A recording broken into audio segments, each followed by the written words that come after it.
दर्शकगण, श्रोतागण, भाइयों और बहनों, चैनल 24+ न्यूज़ के खास विशेष मनमोहक जीवन की दिशा बदलने वाला, जीवन को अच्छे संस्कार देने वाला, हमें अच्छा इंसान बनाने वाला और जीवन को नई गति देने वाला पुनरुत्थान कार्यक्रम में आप सभी का हार्दिक स्वागत है, अभिनंदन है, सत्कार है। पुनरुत्थान का अर्थ होता है पुनर्जागरण, अवनति से उन्नति की ओर जाना, गिर कर के ऊपर की ओर उठना, व्यक्तित्व विकास करना। और इस कार्यक्रम के अंदर प्रतिदिन हम नए नए विषयों के साथ में प्रवेश करते हैं। तो आज का हमारा नया विषय है संस्कारों का बीजारोपण। भाइयों और बहनों, दर्शकगण, श्रोतागण, यहाँ पर दो शब्द है, एक है संस्कार, दूसरा है बीजारोपण। हम दोनों की पहले परिभाषा को समझेंगे और फिर आपस के अंदर हम देखेंगे कि किस तरीके से संस्कारों का बीजारोपण होता है। संस्कार किसे कहते हैं? संस्कार एक अमूर्त चीज है।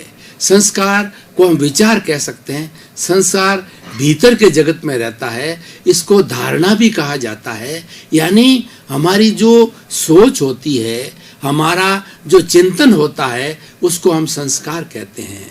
और इस संस्कारों का बीजारोपण का अर्थ ये होता है, अच्छे संस्कारों के लिए हमें प्रारंभ से तैयारी करनी होती है। जिस तरीके से एक बीज को वपन किया जाता है तो बीज जो है वो पौधा बनता है, बरगद बनता है। इसको कॉज एंड इफेक्ट भी थ्योरी कहा जाता है, कारण कार्य का सिद्धांत होता है। इसको कहा जाता है as you sow so will you reap. आप बीज बोने के पहले स्वतंत्र हैं और एक बार बीज बो दिया, उसके अनुरूप फल मिलेगा। अगर आपने जो आंकड़े का बीज बोया है तो आंकड़े का पौधा मिलेगा, और आपने जो है अगर आम का बीज बोया है तो आम का जो है पौधा मिलेगा। यानी जैसे आपने बीजों को अंकुरित किया है उस हिसाब से जो है आपको फल मिलेगा। तो वो जो बीज है वह संस्कार है। और उसका जो पौधा रोपण, जैसे कि हम पौधे का रोपण करते हैं, क्या होता है कि कई तरह की ऐसी जो है वो पौध होती है, जैसे कि चावल है, और उसके बाद में ग्राफ्टिंग भी की जाती है, गुलाब वगैरह की खेती होती है। तो ग्राफ्टिंग के द्वारा, क्लोनिंग के द्वारा एक तरीके के फूल बनाए जाते हैं। ये सब पौधा रोपण कहा जाता है। कभी भी वृक्ष का रोपण नहीं होता है। वृक्ष तो उसका फलित है, बड़ा होकर के वृक्ष का रूप लेता है। आपने क्या कभी सुना है कोई महापुरुष जन्म थोड़ा ही रूप में लेता है? बच्चे के रूप के अंदर व्यक्ति जन्म लेता है और उसमें अच्छे संस्कारों का रोपण किया जाता है, संस्कारों का वपन किया जाता है, और आगे जाकर के वह एक महान व्यक्ति, एक महापुरुष बनता है। तो संस्कार हमारी मुख्य बात होती है कि तीन तरह की हमारी भारतीय संस्कृति के अंदर टर्मोलॉजी आती है। पहला है वृत्ति, दूसरा है प्रवृत्ति और तीसरा है प्रकृति। वृत्ति का अर्थ होता है मन, वचन, काया से जो कोई हम एक्टिविटी करते हैं वो वृत्ति कहलाती है। उस एक्टिविटी को बार बार करना, जैसे व्यक्ति एक बार बोल रहा है तो वो बार बार बोलता है तो वो प्रवृत्ति कहलाती है। और बार बार बोलते बोलते उसका अभ्यास हो जाता है, वह चीज उसके अंदर जम जाती है तो उसकी प्रकृति कहलाती है। तो संस्कार हमारी वृत्ति है और उसका बीजारोपण होने के बाद के अंदर प्रवृत्ति होती है, और आगे जाकर के जो वट वृक्ष रूप लेता है तो वो प्रकृति बन जाती है, वो नेचर बन जाती है। अब देखिए कि सारी दुनिया के अंदर दो चीजें होती है, अच्छा और बुरा, पुण्य और पाप, लाभ और हानि, दिन और रात, स्त्री और पुरुष। उसी तरीके से संस्कार भी दो तरह के होते हैं, सुसंस्कार और कुसंस्कार। भाइयों और बहनों, दर्शकगण, श्रोतागण, मैं एक उदाहरण के द्वारा आपको बताना चाहता हूं कि एक माँ के जाए हुए दो सगे तोते थे और उनके जन्म के अंदर वो एक साथ जन्मे थे। कोई विशेष उनके जन्म के अंदर अंतर नहीं था। तो अब क्या होता है कि जब तोते दोनों बड़े होते हैं तो एक तोता अपनी माँ से बिछुड़ करके एक सन्यासी के पास चला गया, और एक तोता होता है जो कि माँ से बिछुड़ करके एक डाकू के पास चला गया। अब सन्यासी उस तोते के अंदर संस्कारों का बीजारोपण करता है। वह स्वयं बार बार बोलता है और तोता उसको सुनता है, राम राम, स्वागतम, सुस्वागतम, वेलकम वेलकम। तो इस तरीके से करते करते वह स्वयं पारंगत हो जाता है। और जब कोई भी उस सन्यासी के जो है आश्रम के अंदर आता है तो हर एक को यही बोलता है, वेलकम, प्रणाम और सुस्वागतम। अब देखिए, ये उसको सुसंस्कार मिले। अब क्या होता है कि जो डाकू के पास के अंदर उसका सगा भाई तोता जो है वो जाता है, तो डाकू के अंदर क्या है, डकैती का काम होता है।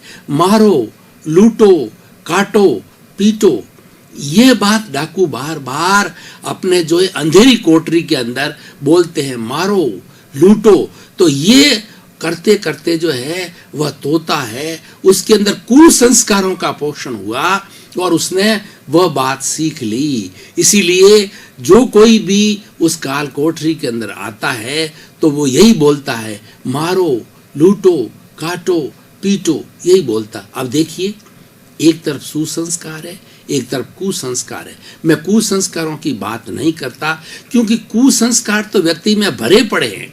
कुसंस्कार के लिए कोई प्रयास नहीं करना पड़ता है, प्रयास करना पड़ता है सुसंस्कारों के लिए। इसीलिए आज जो मेरा विषय है जिस पर हम वार्तालाप करेंगे वो सुसंस्कारों का बीजारोपण है। कि बच्चा जब जन्म लेता है तो माँ उसकी प्रथम पाठशाला होती है और माँ के गर्भ के अंदर वो 9 महीने रहता है और वहीं वो संस्कार लेना प्रारंभ कर देता है। मैं आपको एक उदाहरण के तौर पे बताना चाहता हूँ कि अभिमन्यु जो है उसकी माँ की कोख के अंदर था, तभी जो है उसके पिता ने, जब वो वार्तालाप करते थे तो उसकी माता और पिता कि किस तरीके से जो महाभारत के अंदर जो है वो चक्र बना हुआ है, वो चक्रव्यूह को कैसे तोड़ा जाए, तो उन्होंने आपस के अंदर विचार विमर्श करते हुए उसकी विधि का डिस्कशन किया। तो अभिमन्यु ने उस माँ की पेट के अंदर इसको जो है सीख लिया, उसके अंदर उसको संस्कारों में ग्रहण कर लिया। और जब वो राजकुमार के रूप में बड़ा होता है तो वो महाभारत के अंदर युद्ध करने जाता है और जो विधि उसने माँ की पेट के अंदर सीखी थी उस विधि को लागू करता है और उससे जो है वह चक्रव्यूह को तोड़ लेता है और जीत हासिल कर लेता है। इसलिए भाई और बहनों, दर्शकगण, श्रोतागण, कि जो सुसंस्कारों की बीजारोपण की अवस्था होती है वह बचपन होता है। बचपन एक खुली किताब की तरह है, बचपन एक खाली स्लेट की तरह है। खाली स्लेट के अंदर हम जो चीज लिखेंगे वह लिखी जा सकती है, अच्छा भी लिखा जा सकता है, बुरा भी लिखा जा सकता है। और खुली पुस्तक होती है, उसके अंदर सब कुछ साफ दिखाई देता है। उसी तरीके से बच्चे का जो जीवन होता है वह एक खाली स्लेट और खुली पुस्तक की तरह है। हमें उसे कैसा गढ़ना है। हमारे पास के अंदर कोई भी पाषाण है, पत्थर है, लेकिन वो कलाकार पर निर्भर करता है कि वो किस तरीके का आकार दे करके भगवान की मूर्ति बना सकता है, दैत्य की मूर्ति भी बना सकता है, उस कलाकार पर निर्भर करता है। इसलिए सुसंस्कारों का बीजारोपण जो करने वाले हैं, माँ है, बाप है, गुरु है, भाई है, दोस्त है, जो ये बीजारोपण जैसे संस्कार डाल देते हैं उसके अंदर, आगे जाकर के वह तो मात्र जो है उसका जो इफेक्ट आता है, कॉजेज पहले डाले जाते हैं।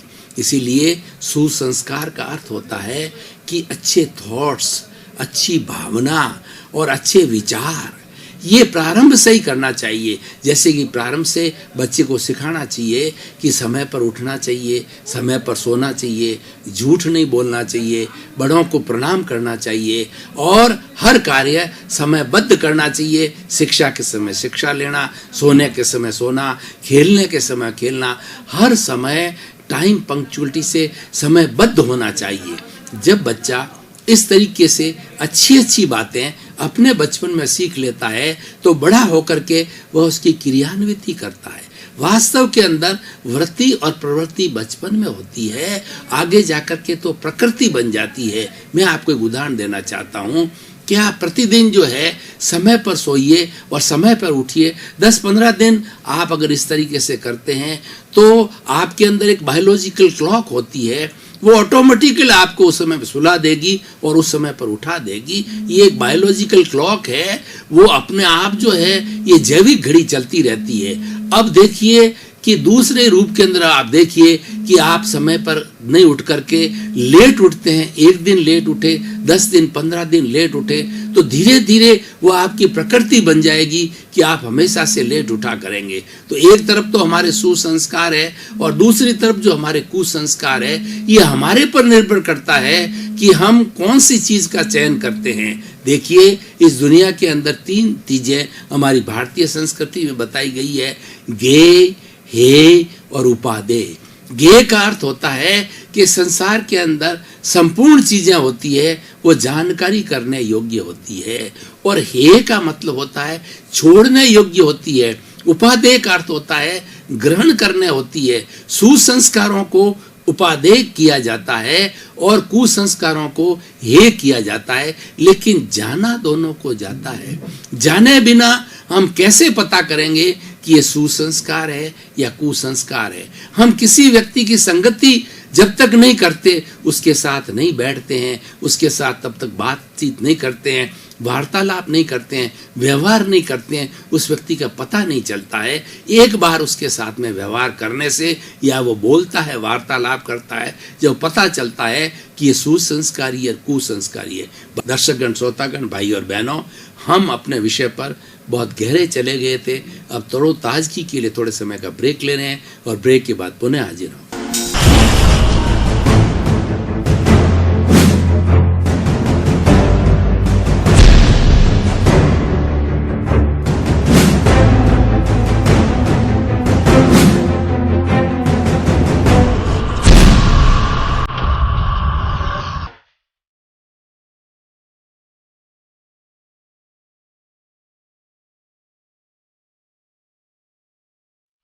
दर्शकगण, श्रोतागण, हमने कुछ समय का ब्रेक लिया।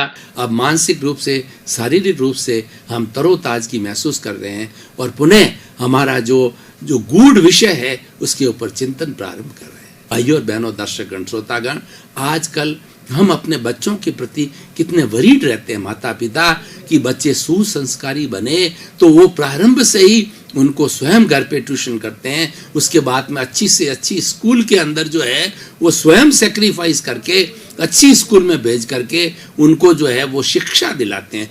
किस लिए दिलाते हैं? कि वो सुसंस्कारी बने, उसके अंदर अच्छे अच्छे गुण आवे। संस्कार को हम गुण भी कहा जा सकते हैं, वर्च्यूज भी कहा जाता है, मेरिट्स भी कहा जाता है। इस तरीके से संस्कार के बहुत से पर्यायवाची बन जाते हैं। लेकिन सबका अर्थ यह है कि अच्छे अच्छे गुणों को लेना। सारे देखिए कि जो क्षीर नीरवत होता है, जो क्षीर नीरवत हंस होता है, तो हंस क्या होता है कि समुद्र के किनारे दोनों तरह के पत्थर भी पड़े रहते हैं, मोती भी पड़े रहते हैं, लेकिन वो इतना विवेकवान प्राणी होता है कि हंस कि वो मोती चुन लेता है और कंकर को छोड़ देता है। इसीलिए कहा गया है, साधु ऐसा चाहिए आंगन कुटी सुवाय, सार सार को गही रहे और थोथा दे उड़ाए। साधु ऐसा होना चाहिए जो सार सार की बात को ग्रहण करे और सार सार की बात का प्रवचन देवे, और जो निसार की बात है, जो फालती बात है, उसको स्वयं छोड़ दे और उसका प्रवचन नहीं दे। तो भाई और बहनों, दर्शकगण, श्रोतागण, आज के इस विषय से जो है हमको क्या शिक्षा मिलती है कि हमको प्रारंभ से बच्चों के अंदर सुसंस्कारों का बीजारोपण करना चाहिए, उनको सुसंस्कारों का वपन करना चाहिए, सुसंस्कारों को बोना चाहिए, उनमें सुसंस्कारों की वृत्ति डालनी चाहिए, ताकि वो वृत्ति बार बार करके प्रवृत्ति बनेगी और आखिर जाकर के प्रकृति, उसका प्रकृति यानी उसका स्वभाव बन जाएगा, वो सुसंस्कारी होगा। देखिए इस दुनिया के अंदर जो है वो एक तो नीम का पेड़ होता है। नीम के पेड़ के लिए कहा जाता है कि इसको कितना ही घी से सींच दो फिर भी उसका कड़वापन नहीं जाता है, क्योंकि उसकी प्रकृति वैसी होती है। अग्नि की प्रकृति है ताप देना, गर्मी देना, और पानी की प्रकृति है शीतलता देना। इसीलिए सुसंस्कारी व्यक्ति होता है वो सज्जन होता है, और कुसंस्कारी व्यक्ति वह दुर्जन होता है। और ये उसके बचपन से ही संस्कार कुसंस्कार जाकर के, और आगे जब वो उम्र को प्राप्त करता है, जब वो वयस्क होता है या प्रौढ़ होता है, तब वही बचपन में लिए गए संस्कार आगे जाकर के फलित होते हैं, और वो सन्यासी होता है या साधु के रूप में हो जाता है, महान पुरुष के रूप में होता है, या एक डाकू के रूप में हो जाता है, चोर के रूप में हो जाता है, लूचा लफंगा के रूप में हो जाता है, व्यभिचारी हो जाता है। आज भाइयों और बहनों, दर्शकगण, श्रोतागण, हम थोड़ा प्रेजेंट सिनेरियो को देखें कि आज हमारा ये सिनेरियो क्यों बिगड़ रहा है। आज हमारे जो है वो समाज के अंदर इतनी बुराइयां क्यों व्याप्त हो रही है। बुराइयां व्याप्त होने का कारण ये है कि बच्चों को शुरू से संस्कार अच्छे नहीं मिलते। अब इसके कुछ कारण भी हो सकते हैं। कई बार क्या होता है कि बच्चा जब जन्म लेता है तो उसकी मेन उसका लालन पोषण करने वाले माता पिता, उसके केयर टेकर्स होते हैं, वो चले जाते हैं, वो मर जाते हैं, वो चल बसते हैं। तो हो सकता है कि पीछे उनकी देखभाल करने वाला नहीं हो, और वो गलत लोगों के जो संगत के अंदर पड़ जाता है। और कुछ क्या होता है कि हमारे में नैसर्गिक होता है। सिर्फ मनुष्य जो है वर्तमान के समय से नहीं बनता है, वो नैसर्गिक और अर्जित दो बातों से मनुष्य बनता है।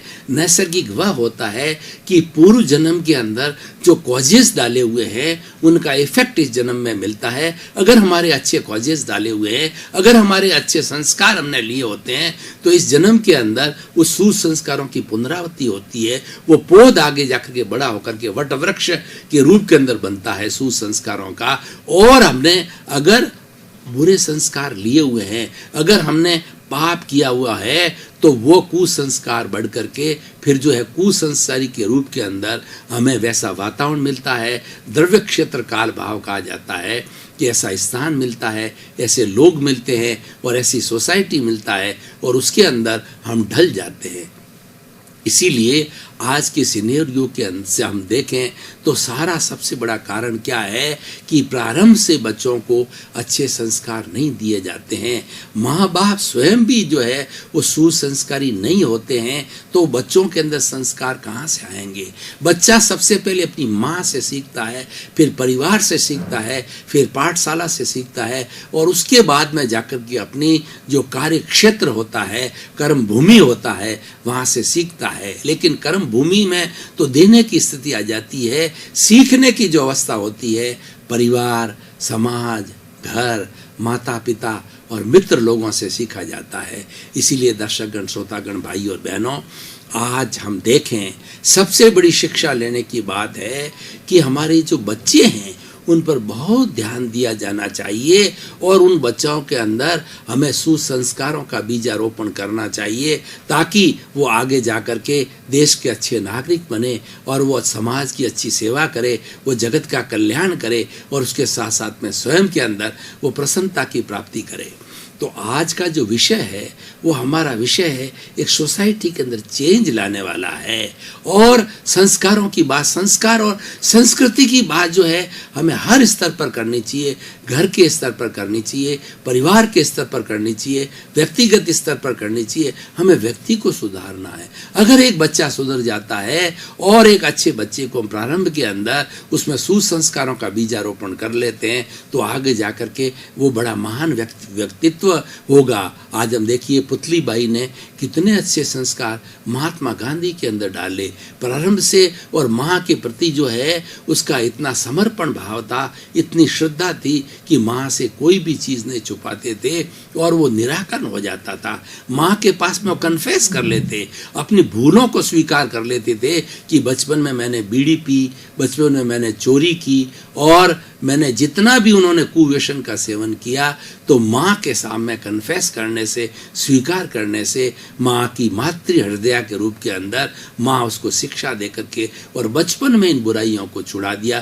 तभी महात्मा गांधी महान बने और भारत को जो अहिंसा के रूप के अंदर आज़ाद करवाया। इसी तरीके से सारे महापुरुष होते हैं उनका सबके अच्छे संस्कारों का वपन बीजारोपण बचपन में हो जाता है। स्वामी विवेकानंद को देखिए, दयानंद श्रीमद को, दयानंद सरस्वती को देखिए, श्रीमद राजचंद्र को देखिए। और अभी मैं एक पुस्तक लिख रहा हूँ भाई और बहनों कि वो जो है भारत रत्नों के भारत को अवदान, उसके अंदर सभी रत्न हैं। 46 अभी तक भारत रत्न दिए जा चुके हैं देश की आज़ादी के बाद में।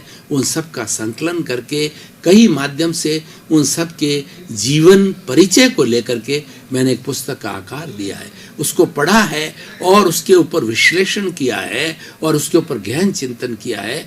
तो उसका जो सार मैं आपको बताना चाहता हूँ कि सभी महापुरुष जो कि भारत रत्न प्राप्त है, उन सभी ने बचपन में ही अपने सुसंस्कार प्राप्त किए हैं। अगर बचपन के अंदर सुसंस्कारों का बीजारोपण नहीं है होता है तो आप कभी मत मानिए कि वो जाकर के आगे महापुरुष होगा। दर्शकगण, श्रोतागण, भाई और बहनों, आज जो है पुनरुत्थान कार्यक्रम टॉक ऑफ द टाउन बनता जा रहा है, सबका प्रिय कार्यक्रम बन रहा है, क्योंकि डैन के अंदर हजारों तरह के और सैकड़ों कनेक्शन से हजारों लाखों कनेक्शन हैं हमारे जोधपुर के अंदर। तो वहाँ से प्रतिक्रिया आ रही है कि ये कार्यक्रम हमें शिक्षा देने वाला है, हमारे परिवर्तन लाने वाला है। और क्यों नहीं लाएगा? पुनरुत्थान कार्यक्रम का उद्देश्य है जगत कल्याण करना है। सर्वे भवन्तु सुखिनः, सर्वे भवन्तु निरामया, सबका जीवों का आनंद से रहे, सुख से रहे, चैन से रहे। इसी क्रम में आपके प्रति मंगल भावना, शुभकामना, आपका जीवन आनंदमय हो, मंगलमय हो, सुखमय हो, धर्ममय हो। आपके प्रति मंगल भावना, शुभकामना।